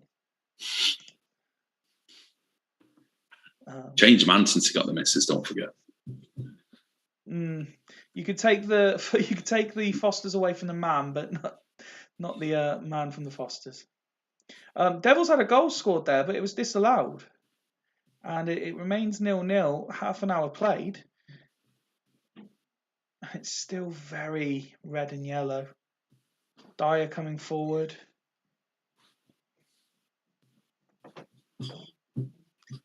As we approach half-time, still 0-0. Zell's be happy. I'm and happy with this the goal as well. by Thierry Henry on the stroke of half-time. For fuck's sake. To give Devils a 1-0 lead away at Gazelles. But Gazelles have certainly been in the game. They've done something. Gazelles did something. That's good. It was a decent game, to be fair. It seemed fairly even, yeah. You've had a question come in through the live chat. I'm not sure if you've seen it yet. Steve asking, when's the fucking podcast coming back? We're busy people, me and Rob, but we did talk about it, but if the demand is there, we'll bring it back, but we'll see. Did my strikers man mark the keeper? We genuinely didn't need to. We were far too good for the league we were in, Jens. So no, we didn't. No. Tato, I've got a lad at Northwich, 50 minutes. What's wrong with that? I think he's accusing you of blowing smoke up your own arse, and I don't think you are. I didn't do anything. A question. I didn't do anything to him. I didn't develop him. He was fucking class when he came to me. He's even better when he left. What do you want me to do? So Gazelles conceded very late on. The match stats suggest they were in the game. Madeira and Anelka are not seeing a lot of the ball, but what they are doing is shooting as soon as they get it. Yeah, just a really, really average performance there from everybody. They're doing well, but like completely average. If they got a goal, again, those ratings would jump up. You'd see a couple of 8s and mainly 7s. Madeira is not involved at all. Apart from, he's only 2 touches. Hang on, he's done right. So he's got 2 shots on goal and he's made 2 passes. Yes, barely involved in the game. But they seemed okay. Doing all right, Gazelles doing all right. As for Devils, they looked to have a lot of the text commentary was in their colours, and that's kind of reflected in the ratings. Quite a few 8s there, and no one rating below a 7. The possession shared amongst everybody. No one's really, seeing more of the ball than anyone else, and even the shots being shared out amongst a number of players as well. That's a very good all-round performance from the Devils. Very good. It's obvious saying it. People probably can see that themselves. Not sure why I'm telling you that, but yeah, very good. To have that many 8s at half-time is solid. So I'd expect Devils to go on and win 3-0. Rob going as is. We know Martin's not here this evening. So. Who's Steve got a picture of on his bedside table? His own lad, or Rob, or Chad White from Northwich, or no who? Idea. But Jens wants to know if you played asymmetric tactics. No, I didn't. I played mainly a 4-4-2. Twat it to the rapid guys out wide, and they can swing it into my legends up front. Ferguson scores to make it 2-0 to Devils. Yeah, should be a simple victory now, this. Another chance goes wasted for Gazelles. So we've reached the tactics break. We're now starting to see a couple of 9s appearing in the ratings. Are you expecting changes here by the away side? He could do. The game's won now. He could make changes if he wants to. Rob's saying, got a picture of me. Fucking hell, Rob, love you, me, mate. I'd love to do the podcast again if we can get the content together, mate. Maybe over the summer when I'm not in work. I think what Steve's trying to say is you've got a picture of you and your lad Northwich on your bedside table. Oh, he's making a joke because I called him my lad as though he's my son. Right, okay. I'm glad you explained it, Steve, because, it tickled nobody. So thank you for that. My nana had a picture of Paul for context. What? Fucking hell, Pope. He's put Pope afterwards. He must be pissed. What is going on with Steve? Steve, you're distracting us with your weird comments. He's mentioned Catholicism again. Don't get us started in RE again. Right, hang on, because I need to try and pay attention so I don't fuck up Rob's subs. Deisler off for Eto. See that, Jens? Yes, mate. It suited us at the time, mate. It was changing it up. Was anything too sophisticated was too much, mate. So yeah, suited us down to the ground. Right. No changes, obviously, with Martin not being here. Who's a cataholic? Very good. Very funny. I know somebody. Eto seeing some ball, quite a bit of the ball, actually, since he's come on, but not managed to add to the goals yet as we move into the final 10 minutes. I'm sober, mate, just explaining why my nana had a pic. A pic of what, though? I don't understand. Pope. She had a picture of the Pope next to her bed. I can't remember why, but the Pope. I don't know how that's relevant, but that's right. I honestly, mate, maybe she flicked a bean to it. I don't know. I'm not sure what he's getting at. No one needs imagery of Steve's nan flicking a bean to the Pope.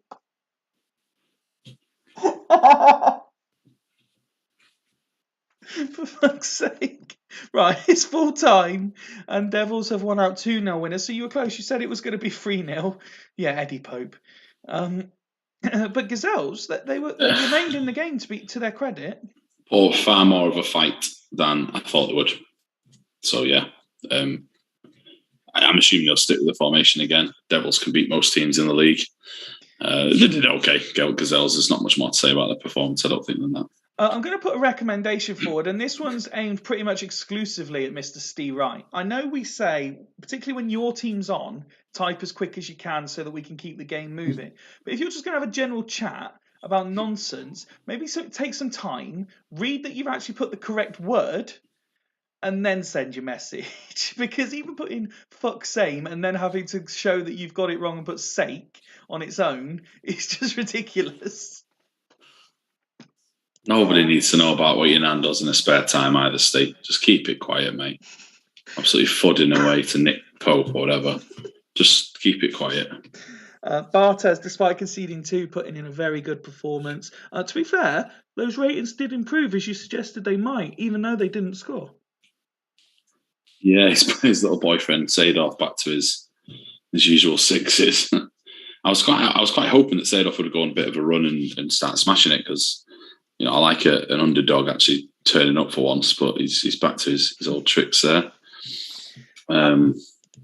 As for Devils, Mpenza picking up man of the match again, despite not scoring. He's definitely contributed to the team's cause.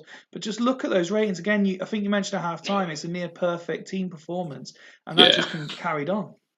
That was very, very good, very good.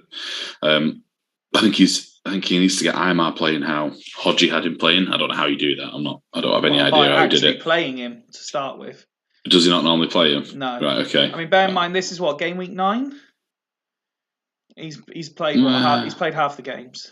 Yeah, I mean Hodgie was absolutely smashing it with him, and I never understand how, but that is a quality performance. You'd be made up with that. So well done, Rob. What a tactical genius you are. Yeah, it's amazing. We come to the final game of the evening. It's been a very entertaining evening. We do have one more question though. And it's the one that I left it till last because you were struggling to really think about it. But it's the one from Rodeo Bibbins. Can you put together a team of players who look totally different in your mind until you saw a picture of them?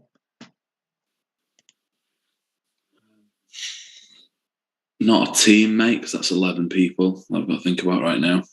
No, I did not know Vrede was a giant beast. I didn't realise he was black either when I seen him. When I saw him on the game, I did see that question and I thought, I hope Pfeiffer doesn't ask me because I don't have any answers to that one.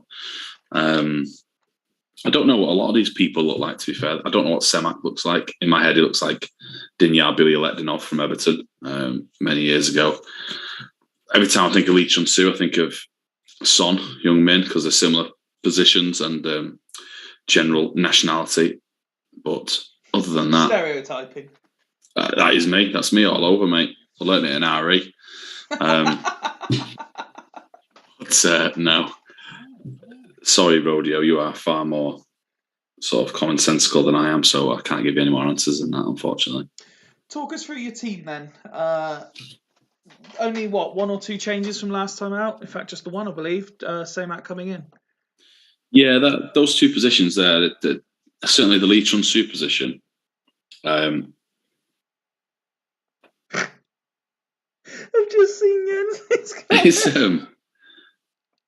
I didn't think he was a tiny white boy. He was quite a big white boy. But Vrede to me just didn't sit that way in my mind, Jens. Jesus, the question was to me. Sorry, carry on. That's not going to be interesting to say anyway. Lee Chun-Soo in that position there in the AMC, it's not been very impactful. He's not scoring loads of goals. He's not winning the man of the match, but he's high on the shots on target and he's high on the pass completion. So I am toying with moving him away from there like I did last time in the Max Metric. Rayad hasn't done anything this season. I think I don't mind clicking on him and he's not put many assists in goals. And he's certainly not playing well, Rayad. So Semak got a 10 at one point from centre mid. And he's quite creative, Semak himself. So I don't mind giving him a run out there. I think Duggan alluded to it last game. I built a squad based on having a solid back group of players and then a bunch of attackers that I can mix. I can switch out Rayad, Semak, Chun-Soo. I've got Mark Kerr sitting and waiting. I've got Constantine who's barely getting a game, Inzaghi and several others. If someone's not performing, I'll just switch them out and it shouldn't affect the performance too much. You are one of the few who's managed to build a squad. Like even the depth in the reserves, there are plenty of options. Yeah. Hargreaves as well is a player that I really like, for example, and he's nowhere near my first team squad. There's a few of them. I did try to do that this season, but we'll see. My house of cards could come crumbling down very quickly, as we all know. When Jens was a kid, he had a bet with a friend. His mate was confident that Barry Hales of Fulham was a white guy.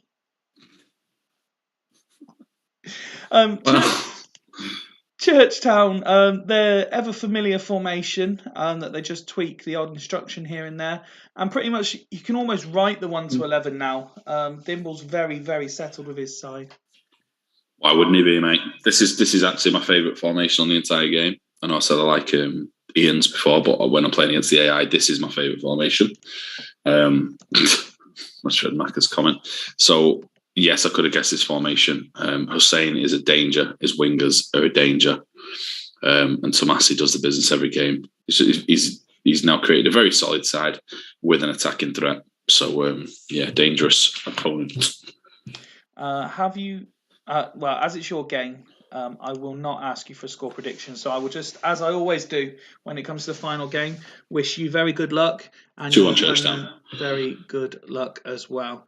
Final game. Let's kick off. Leddersford at home to Churchtown.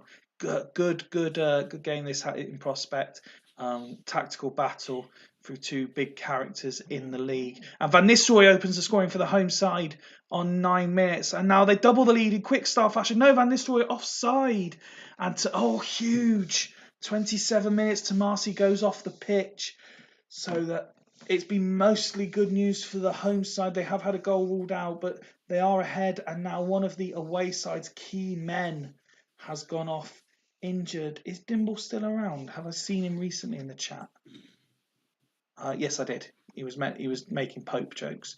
I imagine Hakan Mild will be coming in, but there is the opportunity. Yeah, he's done it.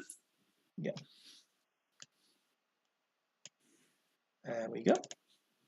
So we resume the action for the home side, 1-0 up. Petrov goes close, fails to put the chance away. Viali goes in the book. Leddersford build up ahead of steam, fail to convert. And I welcome back my co-commentator at half-time with his side on top and a goal in front. Yeah, take that. I've seen the last 5 games that I can be solid at the back, and it seems like we're nullifying most of the threats at the moment from Churchtown, so I'm happy with that. Well, we will go to your opposite number first so that he has a chance to review and make any changes. Again, it's one of those where the attacking players just aren't having the threat that he needs. They're the lowly rated players where you've got players like Volodenkov, Mendes de Silva putting in fairly decent performances. Rude was a decent signing for Leddersford. He just took a year to settle in. Deal made by 2 gentlemen, that says Jens. Yeah, he's doing well this season, actually. I think that's his 5th or 6th goal. I'm happy with that, especially in the 2 up front. He's doing well. Dimble keeping it as is. So we move over and have a look at your side's ratings and generally quite impressive numbers there. There's a couple of 6s, Saymat getting 1 and Ronaldinho getting the other, but largely a fairly good team performance. Yeah, I'm not happy with those 2 6s, especially attacking players when I've had 4 on target already. Yeah, I'll probably keep it as it is till 60. I'm happy with that. It's very, very solid. You're very much a go to 60 man anyway.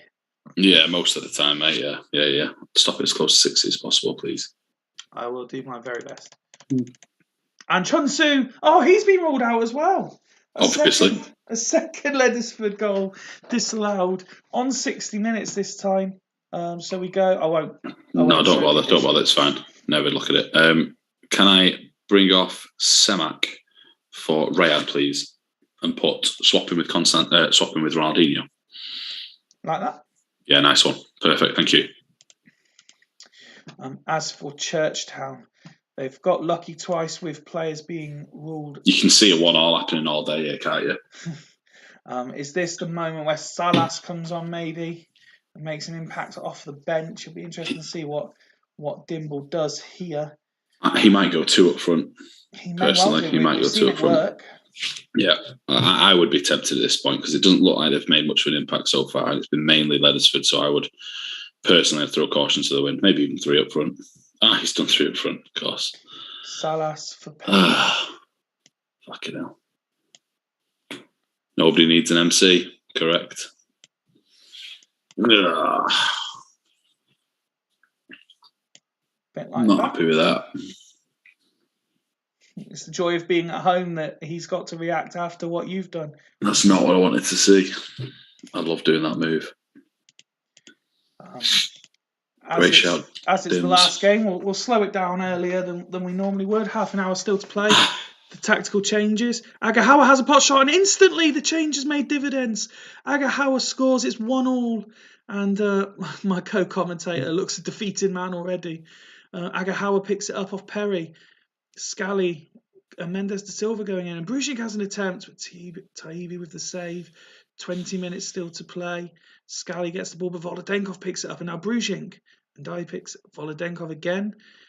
And we're just going round in circles. Volodenko gives it to Bruzink, tackled. It goes back to Volodenko. Agahawa now. Salas. Excellent tackle by Perry. Free kick. Ronaldinho clears it. And now, can Ledesford build up head steam? No, Zambrotta picks it up. And Hussein with the header. Fails to convert.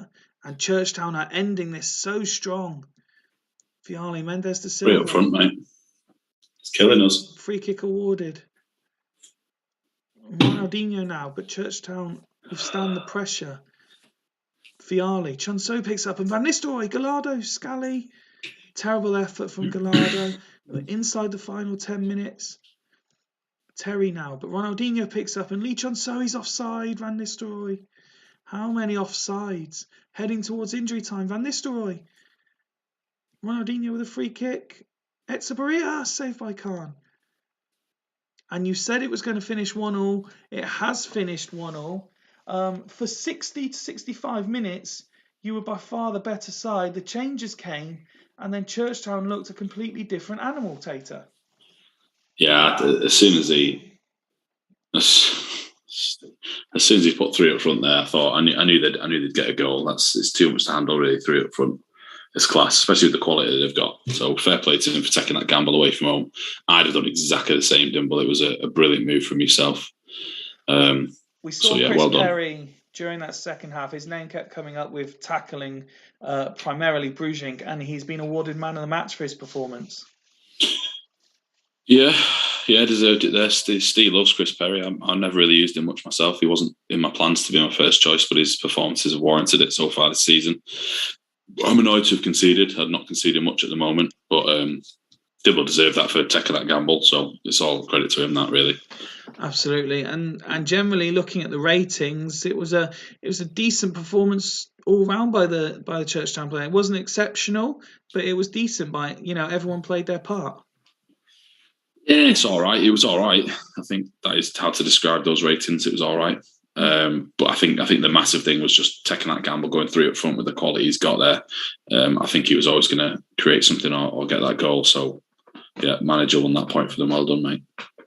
And that concludes the action for this evening. So let's have a look at the classified results. We had Astor 1, Bostock Stanley 2, Dragons 0, Hulls Vikings 1, Dudley Hill 2, Northern Burn 1, Gazelles 0, Devils 2, Haggis Hunters 1, Locomotive Boston 1, that seems a lifetime ago now, Ledesford 1, Churchtown 1, and Spartak Sloths 0, Fulchester 2. Let's have a look at the league table. Haggis maintaining their place due to the points difference that they had, but the gap's been cut to 2 to Fulchester. Devils a further point behind, Dudley a further point behind them, and then Ledesford and Loco make up the top 6, 2 points behind Dudley. Below the dotted line, Hulls and Bostock on 13, Dragons on 12, Astor 11, Churchtown then in 11th place on 10 points, and then the gap starts to appear. Gazelles 8, Sloth 6, and Northern Burn remarkably still just on the 1 point. Scored 4 goals this season in 9 games. Unbelievable. If I'd have suggested to anybody that would happen, you would have all laughed at me, that's for sure. Quick look ahead. And you're the first game there, and it's the game that you've been waiting for. Your return to Astor. Not particularly been waiting for it, but yeah, bring it on. Yeah. Have you all been waiting for it? Okay, yeah. To laugh when Alf beats me with my old team, that bit. Yeah. Sorry, carry on. Yeah, no, just looking at Dragons Haggis. All the Dragons are down in 9th. Dragons hosting Haggis there is a big one. That feels like 2 of the big hitters. One that you would probably expect the positions to be switched around at this point in the season, pre-season. Anyway, and Fulchester Boston is massive as well. Who's going to take that? The Cavalier Macker or the Greavesy and that with his weirdness. We've got an injury-plagued Bostock hosting Northern Burn. Churchtown against Gazelles. They're right next to each other in the league currently. As you say, Dragons hosting Haggis, Fulchester hosting Loco. Hulls v Devils could be a good game as well if both teams are at their very best. And then at the bottom there, Spartak Sloths hosting Dudley Hill. I think the league feels like it's at a tipping point the next game or the next couple of games where it's either it's not particularly stretching because you've still got anyone with a win can bring themselves up. Dimble gets a win, he's right on the cusp of the playoff positions, for example. But it feels like we're getting to the tipping point now of if someone's going to really go for it. There's a bit of a gap there between the top 4 and 5th. It's not a massive gap; it's 2 points, but I guess people can appreciate that. It's starting to build something there. They're starting to not pull away as much, but the next 2 or 3 games are going to be absolutely huge. And don't forget Swanee's stat of 10 games in, you need 15 points if you're going to get anywhere near the top 6. And you've already got 4 teams surpassed it and 2 teams within a point. Exactly. It's not saying anyone else can't do it, obviously, because they have. Hodgie and others have proven that, but 15 is your target. I'd go off that because as much as every year I try and go against Swanee's stats and say, no, I can debunk the myth. I can go against it, but 15 points seems to be the target, which is why it's my target as well. So, while I click through these player stats, let's talk about getting to game week 10. There'll be no fixture on Sunday because I'm going to experience my first sort of sample of a music festival as I'm going to Radio 1's Big Weekend in Coventry. Well done, mate. So I'm looking forward to seeing the likes of George Ezra, Becky Hill and Harry Styles performing half an hour from my house. That'll be lovely. So yes, no fixture on Sunday. Now my initial plan, as those of you who've been watching the Small Horse Invitational Trophy will have known, was to make up that fixture over the Jubilee Bank holiday. Which I'm still more than happy to do. I'm considering the usual Thursday night show, maybe another Saturday morning show before the Sunday night show again. But equally, I'll kind of leave it open to what people want to do. I didn't know if everyone just wants to take a night off from this serious action of the Super League, and maybe I'll just open the Zoom up if someone wants to bring, what was them games we used to play during lockdown? Jackbox. If someone wants to set up a Jackbox, I've got a Zoom. We could all do that one of the nights maybe over the Jubilee Bank holiday. I'll leave it open, whatever people want to do. But I'm more than happy to make the bank holiday weekend a free fixture special. If you want to make up the fixture, I will let the guys decide what you prefer: fun on a Friday or a Jubilee Bank holiday triple bill. You guys just let me know what you'd prefer. Tato, any further comments from you on this evening's action? Nah, disappointing. Nobody scored more than 2 goals, if I'm honest. Just enjoyed it. Enjoyed being on comms again. Thanks for having me on. It's been an absolute blast having you on, mate. You're welcome anytime. Thank you, mate. We may have brought the tone down a bit today, but I'd be blaming Steve and a couple of the comments for spurring us on, mainly Rob and whatnot. So apologies if anyone was upset. Don't cry about it. And if anyone does genuinely want to talk to me about how RE is taught in schools, then please let me know, because some of the opinions on there are absolutely embarrassing. Viva la Super League. Viva la Super League indeed. Listen, Tato, as I say, absolute pleasure. Again, no show on Sunday. You guys let me know whether you want a triple bill or just a session on Zoom with maybe a Jackbox or just everyone chatting with drinks, whatever. We can sort something out, I'm sure. But from me, from Tato at Super League HQ, until next week, goodbye. That's